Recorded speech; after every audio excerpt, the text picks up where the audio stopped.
Anda kembali bersama kami di debat publik terbuka tahap ketiga pasangan calon gubernur dan wakil gubernur Sulawesi Tengah tahun 2020.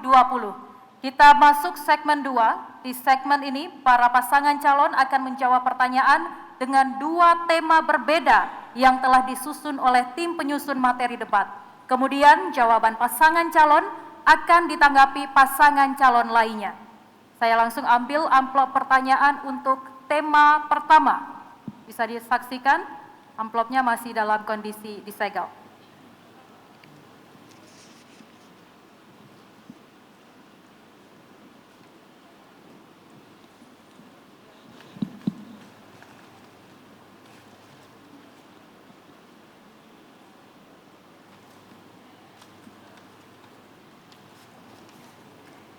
Disimak dengan baik pertanyaannya. Transportasi merupakan unsur penting dan strategis bagi pembangunan daerah yang dapat memajukan dan mengembangkan ekonomi daerah. Permasalahan transportasi darat, laut, dan udara di Sulawesi Tengah belum terkoneksi antar kawasan, baik seluruh wilayah Indonesia, provinsi, dan kabupaten kota maupun antar kota dan pedesaan. Pertanyaannya, bila Anda terpilih, bagaimana strategi dan kebijakan Anda mengatasi permasalahan transportasi tersebut?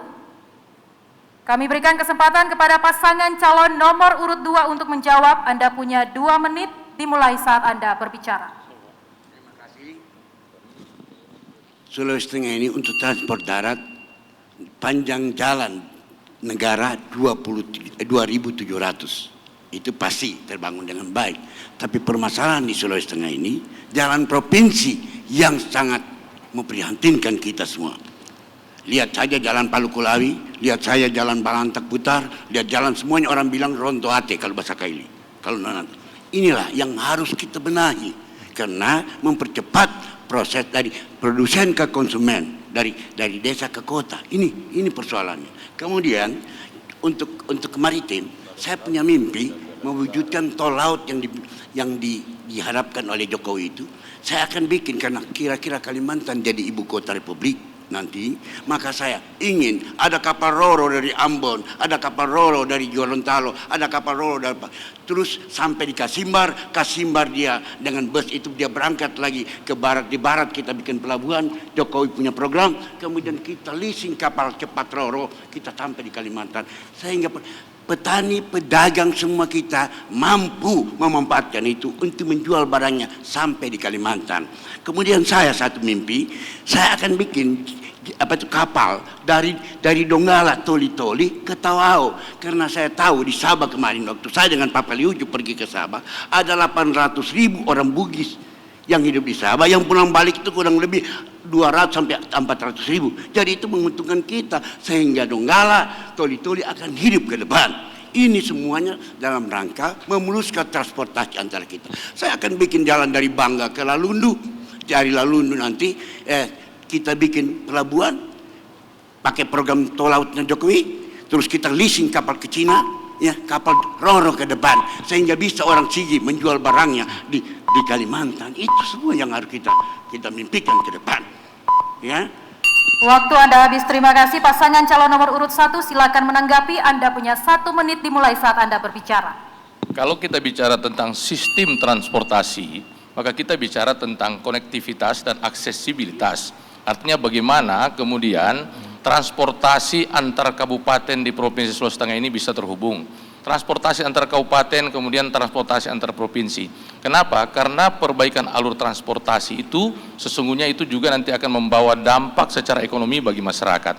Kita bisa membayangkan sekarang ini untuk Sulawesi Tengah kita harus berusaha agar supaya di Sulawesi Tengah ini semua akses jalan yang menghubungkan antar kabupaten bisa kemudian terhubung dengan baik. Kemudian yang berikutnya ada akses lainnya, pelabuhan laut. Nah, pelabuhan laut juga demikian, bahkan transportasi udara. Kita berharap dalam rangka untuk memaksimalkan pergerakan orang dan barang di Sulawesi Tengah ini, tentu kita tidak hanya bicara soal panjang jalan, tapi kita bicara tentang berapa waktu ditempuh untuk menyelesaikan urusan-urusan masyarakat itu. Sehingga ini perlu menjadi perhatian bersama-sama. Saya kira itu. Terima kasih.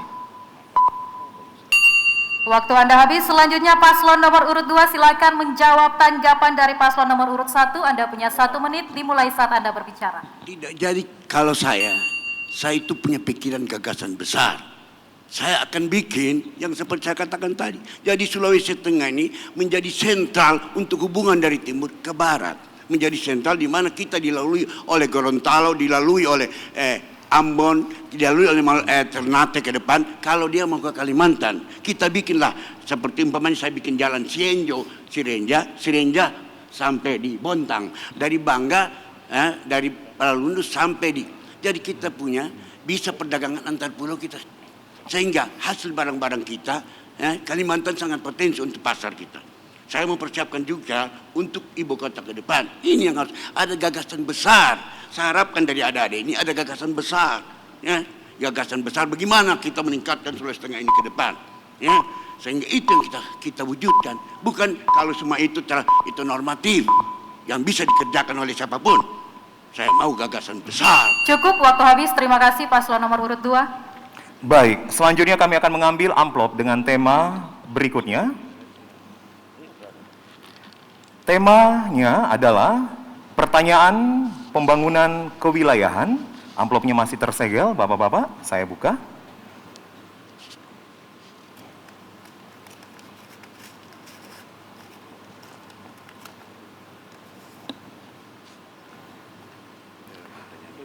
Mohon disimak dengan baik. Indonesia adalah supermarket bencana. Ada 7 provinsi yang paling rawan bencana, salah satunya adalah daerah Sulawesi Tengah. Sehingga memerlukan penanganan melalui perencanaan tata ruang wilayah yang terpadu berbasis mitigasi bencana.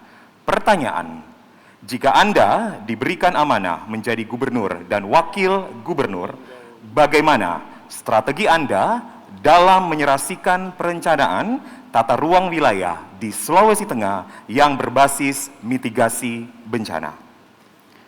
Kesempatan pertama kami akan berikan kepada paslon nomor urut 1, waktu 2 menit dimulai saat Anda berbicara. Ya, kalau kita bicara tentang bagaimana kita menyempurnakan rencana tata ruang provinsi, tentu kita harus memulai juga dengan mengelola dan menata kembali tata ruang kabupaten dan kota di Sulawesi Tengah ini. Sebenarnya beberapa waktu yang lalu ketika terjadi bencana besar di Sulawesi Tengah, itu proses penyelesaian rencana tata ruang provinsi sudah akan berakhir. Namun karena ada kebencanaan maka dilakukan revisi kembali, disesuaikan kembali dengan kondisi alam Sulawesi Tengah yang ketika itu terjadi bencana yang secara serentak bersamaan beberapa jenis bencana. Sehingga perencanaan tata ruang kabupaten itu kemudian mengakomodir kembali ruang-ruang yang akhirnya keputusan terakhirnya adalah menetapkan zona-zona, di mana zona-zona itu memberikan gambaran dan informasi kepada masyarakat, di mana ruang-ruang yang dapat dilaksanakan aktivitas dan mana ruang-ruang yang tidak boleh dilakukan aktivitas masyarakat. Nah, penyempurnaan tata ruang kabupaten ini kemudian nanti dinaikkan pada tata ruang provinsi Sulawesi Tengah. Hasil penyempurnaan revisi tata ruang ini tentu tata ruang yang disusun berdasarkan dia ramah terhadap mitigasi dan adaptasi terhadap bencana, sehingga betul-betul disesuaikan kondisinya, sehingga nanti konsep tata ruang ini bisa memberikan keamanan dan keselamatan bagi masyarakat ketika mereka beraktivitas di kawasan baik yang ada di kabupaten maupun yang ada di provinsi. Nah, konsep besar ini nanti juga tentu akan diteruskan ke pemerintah pusat, dan akhirnya kita punya konsep tata ruang yang ada di kabupaten dan kota yang selaras dan sejalan, sehingga ketika ada aktivitas masyarakat, ada keinginan masyarakat untuk memanfaatkan ruang di sekitar wilayah mereka, maka mereka sudah paham di mana ruang-ruang mereka bisa melakukan aktivitas, dan kemudian apa-apa saja yang mesti mereka persiapkan ketika mereka ada di atas ruang-ruang yang memungkinkan untuk mereka bisa melakukan aktivitas. Sehingga kita tidak mengatakan bahwa kemudian masyarakat tidak boleh sama sekali beraktivitas, tapi disesuaikan dengan kondisinya. Saya kira waktu Anda habis, terima kasih. Selanjutnya paslon nomor urut 2 menanggapi, waktu 1 menit dimulai saat Anda berbicara. Jadi saya kebetulan itu saya ahli, karena saya membaca 2 sarasin yang menemukan sesar Palu Koro ini. 3 sesar paling kejam di dunia, Palu Koro, San Andreas melewati California, dan Wellington melewati kota Tasmania Selandia Baru. Jadi ada dulu kita punya saya yang namanya dokumen kontingensi manajemen risiko sasar kota Palu. Itu ada, tapi tidak diteruskan oleh ada. Jadi yang perlu kita membangun sesuai dengan mitigasi. Ya, kita tahu risiko bencananya, sehingga kita tahu apa yang kita lakukan. Saya sependapat dengan tata ruang yang baik harus kita lakukan untuk kita mengetahui. Ya, sebenarnya itu.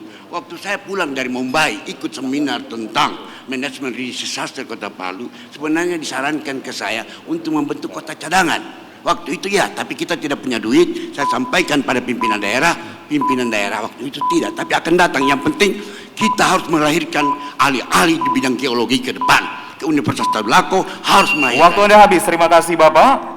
Paslon nomor urut 1 menjawab tanggapan. Waktu 1 menit dimulai saat Anda berbicara.